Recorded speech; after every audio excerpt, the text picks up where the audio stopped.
So, June 27th, 2021. My name is Eric Haluzik with All Corners Home Inspections. This is a crawl space evaluation for the single-family home here in Corvallis, Oregon.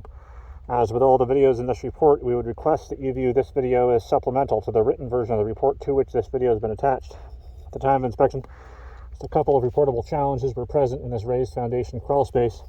We will note that there are very few crawl space ventilation vents at the perimeter of this structure. We would expect to see in excess of we'd probably see 14, so two each along each side of the structure, and then maybe 5 to maybe even 7 along the rear portion of the structure. We're making note of one at the far left-hand side, and really not any other else that we can make note of.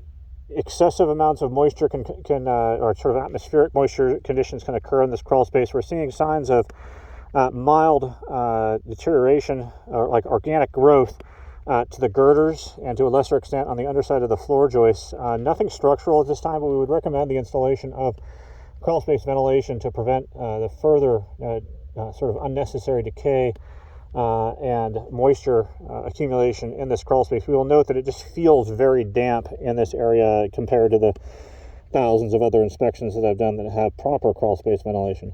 We have intact insulation in between the floor joists, signs of widespread rodent activity in the crawl, and we would highly recommend that a licensed pest control company be called upon to evaluate and clear this house prior to occupancy because of the sort of widespread condition that we see in this crawl. We'll also note that the waistline appears to leave the midline of the rear of the structure.